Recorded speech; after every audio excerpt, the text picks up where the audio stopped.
Halo semuanya, bagaimana kabarnya teman-teman semua? Saya doakan semoga semuanya baik-baik dan sehat-sehat saja ya. Kali ini saya akan membahas alur cerita dari film yang berjudul Riddick. Bercerita tentang Riddick yang mencoba bertahan hidup setelah dibuang oleh kaum Necromancer ke sebuah planet misterius. Baik daripada berlama-lama, mari kita langsung saja ke ceritanya. Film dimulai dengan menampilkan scene di mana Riddick yang terdampar di sebuah planet misterius. Dia menjelaskan alasan mengapa dia bisa terdampar di sana. Seperti yang kita ketahui, setelah Riddick berhasil membunuh Lord Marshall, dia diangkat menjadi Lord Marshall yang baru. Tetapi karena ideologi Necromancer bertentangan dengan prinsipnya, Riddick menjadi enggan untuk memimpin kaum itu. Hal ini pun mengundang pemberontakan di kalangan komandan-komandan tertinggi, terutama Vaco, yang sudah sejak lama mengincar posisi Lord Marshall. Suatu hari, ketika Riddick sedang bersantai dengan para dayangnya, Vaco menyusupkan seorang wanita yang menyamar menjadi dayang-dayang. Tetapi Riddick sudah mengetahui semua itu.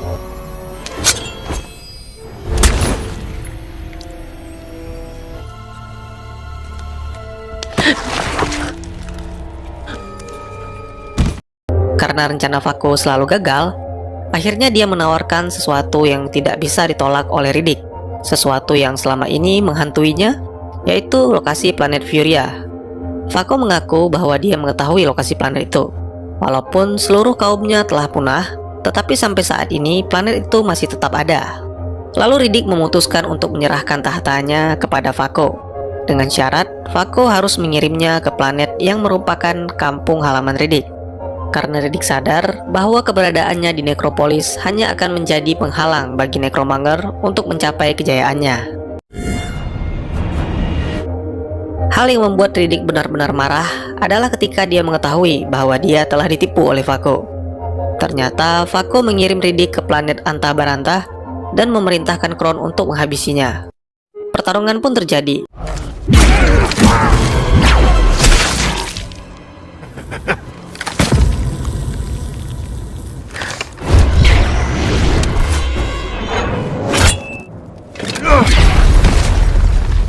Riddick berhasil mengalahkan semua anak buah Kron, sehingga Kron yang merasa tidak mungkin mengalahkan Riddick akhirnya menghancurkan tebing agar Riddick terjatuh.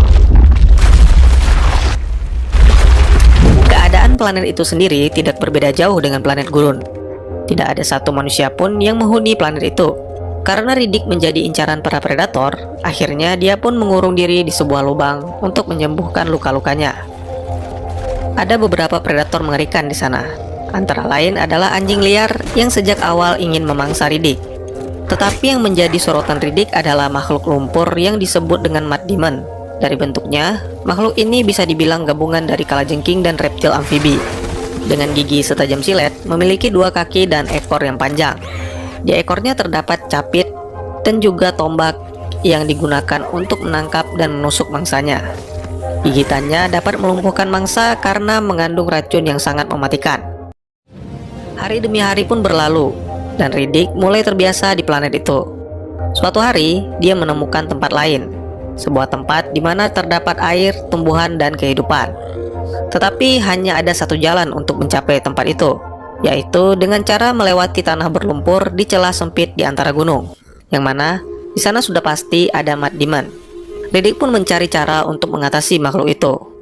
Pada awalnya, dia mencoba mengambil racun Mud Demon untuk melakukan percobaan seberapa kuatkah racun tersebut. Dia menyuntikkannya ke anjing liar yang dirawatnya dan hasilnya racun itu hanya menyebabkan kelumpuhan sementara. Lalu Riddick menyuntikkan ke dirinya berkali-kali hingga dia kebal terhadap racun Mud Demon.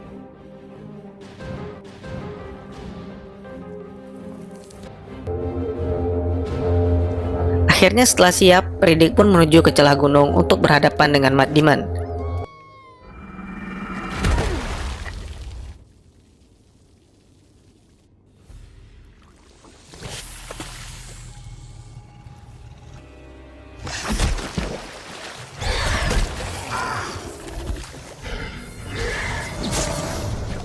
Di sana dia berhasil mengalahkan beberapa Mud Demon dan tiba-tiba saja anjing yang dirawatnya muncul. Hal ini membuat Riddick lengah sampai-sampai dia tidak menyadari bahwa di belakangnya sudah ada Mud Demon yang siap menyerangnya. Akhirnya karena Riddick tidak bisa bertarung sambil menjaga anjingnya, Riddick memutuskan untuk menerobos monster itu dan melarikan diri.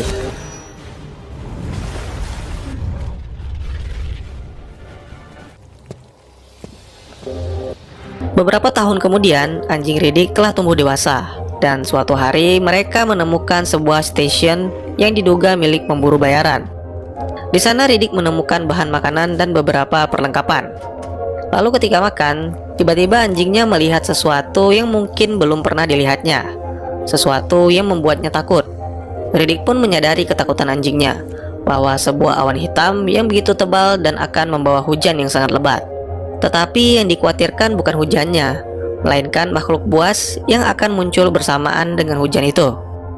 Setelah menyadari hal itu, Riddick memutuskan untuk kembali ke stasiun dan mengirimkan sinyal darurat. Ternyata mesin pemindai mendeteksi Riddick sebagai pembunuh sekaligus buronan di alam semesta. Hal ini menarik perhatian pemburu bayaran untuk mendatangi planet itu dan menangkap Riddick. Terbukti, tak lama kemudian datang sebuah pesawat yang membawa kelompok pemburu yang diketuai oleh Santana. Setibanya di stasiun, salah satu anggota Santana yaitu Diaz menemukan sebuah pesan yang ditulis Riddick. Pesan ini seolah-olah Riddick mengetahui akan ada lebih dari satu kelompok pemburu bayaran yang akan datang. Karena merasa kesal dengan ancaman Riddick, Santana memerintahkan Luna melepaskan seorang wanita tawanan mereka untuk melarikan diri. Tetapi setelah wanita itu cukup jauh, Santana menembak mati wanita itu. Hal ini dilakukan untuk menunjukkan kekejaman Santana kepada Riddick, bahwa dia tidak segan-segan membunuh siapapun, bahkan seorang wanita yang tak berdaya. Beberapa waktu kemudian, pesawat lain pun tiba. Kali ini yang datang adalah kelompok pemburu bayaran yang diketuai oleh Jones. Sepertinya mereka adalah kelompok elit. Terlihat dari seragam yang digunakan dan mereka memiliki persenjataan canggih. Sudah pasti hal ini membuat Santana kesal. Kemudian Santana meminta Jones untuk mencabut beberapa baterai sel di pesawat. Hal ini dilakukan karena Riddick sudah mengancam akan merampas salah satu pesawat untuk pergi dari planet itu. Baterai sel itu diletakkan di lemari besi dan dikunci dengan aman menggunakan gembok yang dilengkapi dengan bom. Jadi ketika siapapun membuka kunci itu dengan kode yang salah, maka bom yang ada di gemboknya akan meledak. Pada malam harinya, tim Santana menyiapkan alat sensor gerak untuk mengantisipasi serangan Riddick. Dan beberapa menit kemudian, setelah sedikit adu mulut antara Santana dan Jones, alat itu pun bereaksi. Tetapi setelah Santana memeriksanya pada monitor, ternyata itu hanya seekor anjing. Tembakan Diaz pun meleset saat mencoba membunuh anjing itu. Hal ini membuat Santana marah karena merasa malu di hadapan Jones. Lalu tiba-tiba saja alat sensor gerak milik Santana menjadi rusak seperti disabotase. Ternyata salah satu sensornya sedang dimainkan oleh Riddick. Sementara itu Jones dan wakilnya yang bernama Dal mencoba untuk mengumpulkan informasi tentang planet itu. Seharusnya di sekitar stasiun itu terdapat banyak perangkap.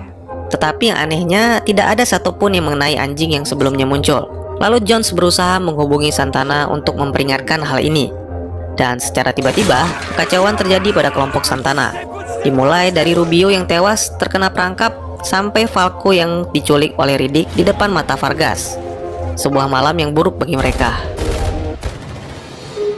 Keesokan paginya, setelah mengubur mayat Rubio, Santana merasa kesal karena tidak mampu menangkap Riddick. Maka dari itu, dia meminta bantuan Jones agar dipinjamkan kendaraan canggihnya untuk memburu Riddick. Tentu saja hal ini ditolak oleh Jones, karena mereka sama-sama mempunyai alasan untuk menangkap Riddick. Jones menjelaskan bahwa dia tidak ingin bekerja sama, tetapi membolehkan Santana untuk bergabung di bawah pimpinan Dal. Jones hanya ingin Riddick hidup-hidup, dan setelah urusannya dengan Riddick selesai, Santana diizinkan untuk membawanya. Lalu Jones mulai mengatur rencana perburuan. Pada awalnya, mereka mencoba mengikuti jejak anjing di sekitar stasiun dan menemukan anjing yang keluar dari sebuah lubang.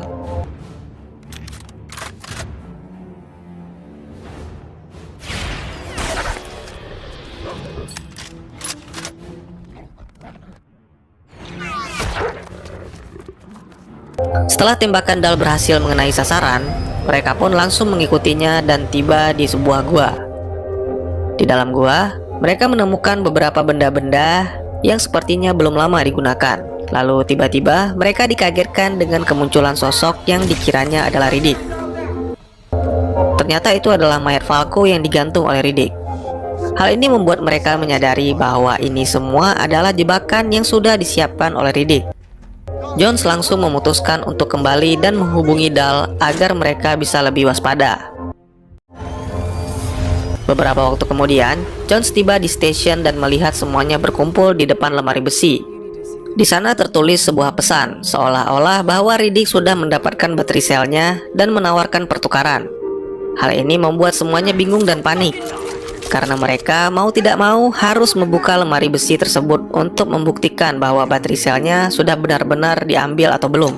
Akhirnya dengan mengumpulkan keberanian dan keyakinan, Santana pun berhasil membuka lemari itu dan baterai selnya masih ada di sana. Ternyata ini semua hanya pancingan dari Riddick agar mereka membuka lemari besi itu. Mereka pun kembali menyusun rencana. Jones menjelaskan bahwa di gua yang sebelumnya mereka temukan, mereka telah memasang perangkap granat agar Riddick tidak bisa kembali lagi ke gua itu. Lalu tiba-tiba Moss merasakan ada yang janggal dengan lemari besi yang terbuka. Tiba-tiba saja Riddick muncul dan mengancam Moss. Riddick berpesan bahwa ada sesuatu yang lebih menakutkan daripada dirinya, dan hal itu akan segera datang. Beberapa menit kemudian, Larkspur mencoba untuk menyusul Moss, dan dia menemukan Moss sedang terduduk lesu. Wajahnya penuh dengan ketakutan seperti sehabis melihat hantu. Lalu ketika Larkspur memeriksa lemari besi, ternyata semua baterai sel telah dicuri oleh Riddick. Mengetahui hal itu, Jones pun meminta seluruh anggotanya dan Santana untuk bersiaga dan mengunci pesawat. Sementara itu, Riddick yang berhasil mendapatkan baterai sel menguburkan benda itu di tempat yang aman. Hal ini dilakukan agar para pemburu tidak membunuhnya dan merebut benda itu. Lalu dia memperhatikan ke arah awan hitam tebal yang semakin lama semakin mendekat. Kembali ke pemburu bayaran, terjadi sedikit perdebatan antara Vargas dan Dahl tentang penggabungan baterai sel yang berbeda dari kedua kapal itu. Tiba-tiba Riddick menghubungi mereka lewat radio Falco dan menawarkan perundingan. Jones pun menerima hal itu. Dia meminta Santana dan Diaz untuk menemaninya berunding.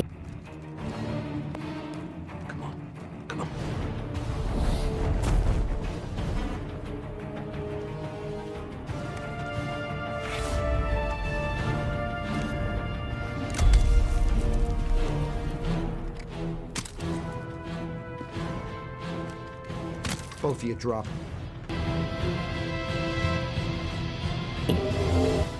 Riddick memulai percakapan dengan harga buruan yang ditawarkan atas kepalanya.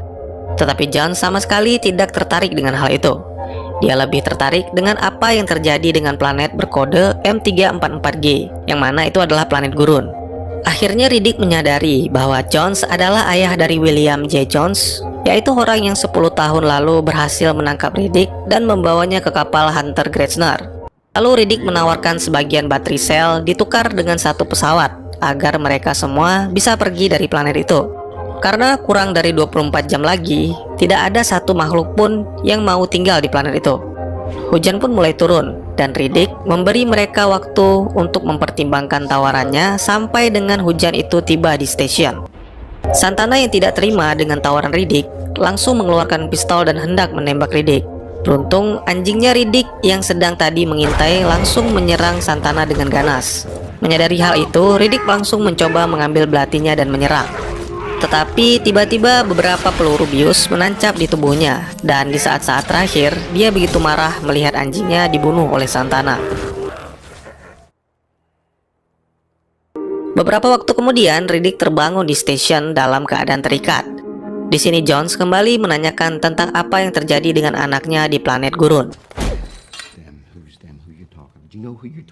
Kemudian Riddick menjawab pertanyaan Jones, tetapi dia tidak menceritakan apa yang sebenarnya membunuh anaknya. Sehingga Jones berpikir bahwa anaknya dibunuh oleh Riddick. Hujan pun telah tiba di stasiun, dan akhirnya Jones menyerah dengan semua jawaban Riddick yang tidak jelas. Jones menyerahkan Riddick kepada Santana untuk dipenggal, karena Jones merasa sudah tidak ada yang perlu diketahui lagi dengan kematian anaknya. Ketika Santana hendak memenggal kepala Riddick, alarm dari alat sensor Santana berbunyi. Sepertinya alat itu menemukan sesuatu. Mereka segera memeriksa alat itu dan menemukan Matt Damon di mana-mana. Lalu Larkspur dan Moss pun terbunuh ketika mencoba menahan beberapa Mad Demon yang mencoba masuk. Riddick hanya bisa tertawa melihat ketakutan yang dialami para pemburu bayaran.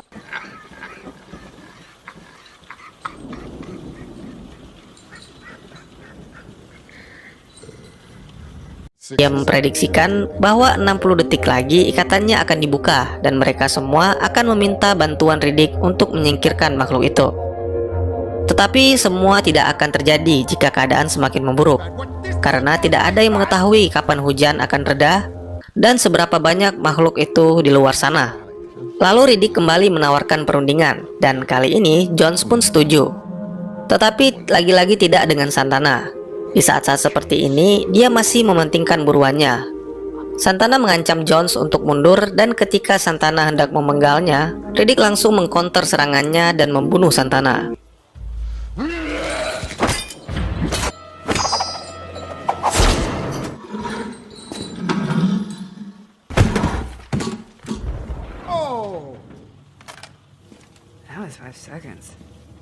Setelah Riddick dibebaskan, mereka semua bersiap untuk menuju ke lokasi baterai sel yang dikubur Riddick. Tetapi sebelumnya, mereka harus melewati Mad Demon yang berada di sekitar stasiun untuk menuju ke pesawat Jones. Di sini Vargas seketika tewas terkena sengatan Mad Demon kecil. Riddick menjelaskan bahwa Mad Demon kecil lebih berbahaya dari yang besar karena gigitannya mengandung banyak racun. Lalu Riddick, Jones, dan Diaz menuju ke lokasi baterai sel. Dalam perjalanan, diam-diam Diaz sepertinya mencoba untuk berkhianat. Dia menyenggol kendaraan Jones hingga Jones terjatuh ke jurang dan menyebabkan kendaraannya rusak. Beruntung Riddick menyadari hal itu dan langsung menolong Jones. Akhirnya mereka bertiga tiba di lokasi, dan di sini Riddick menceritakan apa yang sebenarnya terjadi dengan anaknya Jones. Bahwa sebenarnya William adalah seorang pecandu obat-obatan terlarang. Dia mencoba membunuh anak-anak demi menyelamatkan dirinya sendiri, dan kebetulan hal itu bertentangan dengan Riddick. Akhirnya Riddick menepati janjinya untuk memberikan baterai sel itu ke Jones. Tetapi tiba-tiba saja Diaz menyerang Jones hingga tumbang. Lalu pertarungan antara Diaz dan Riddick pun terjadi.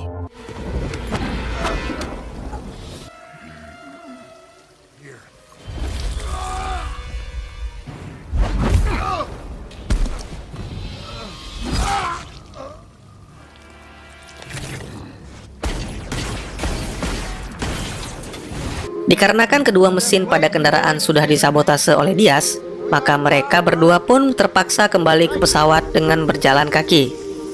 Di sepanjang perjalanan, mereka terus diserbu oleh para Mad Demon, hingga akhirnya Riddick ditusuk oleh salah satu makhluk itu. Jones pun tidak punya pilihan lain, karena membawa Riddick bersamanya hanya akan membuat mereka berdua lebih mudah diserang oleh Mad Demon. Tak lama kemudian, Jones pun berhasil kembali ke pesawat dengan selamat. Dia langsung meminta Dal dan Luna untuk memasang baterai sel dan menyalakan pesawat. Kembali ke Riddick, dia mencoba mengambil pecahan batu panas dan menempelkan pada luka tusuknya untuk menghentikan pendarahan. Dengan mengumpulkan sisa-sisa semangatnya, dia mencoba ke tempat yang lebih tinggi agar bisa menahan Mad Demon.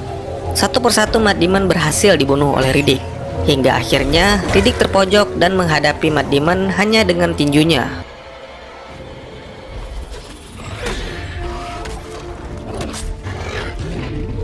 Tiba-tiba saja muncul tembakan-tembakan dari langit yang membunuh para Mad Demon. Ternyata tembakan itu berasal dari pesawat Jones. Dia datang untuk menepati janjinya atas pertukaran baterai sel dengan salah satu pesawat.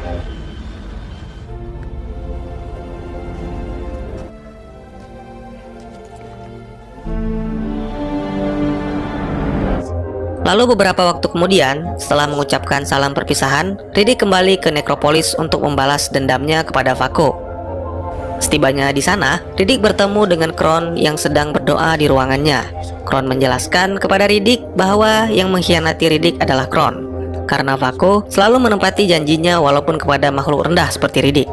Riddick pun langsung membunuh Kron karena merasa muak mendengar ocehannya. Lalu Riddick mencoba bertanya kepada seorang wanita. Dia hanya meminta satu kata atas keadaan Vaco saat ini, hidup atau mati. Lalu wanita itu pun menjawab, keduanya. Film ditutup dengan scene yang menampilkan Riddick yang sedang melihat ke arah jendela di mana sebelumnya Kron berdoa. Kemungkinan yang dilihat Riddick adalah gerbang Underverse. Dan tamat.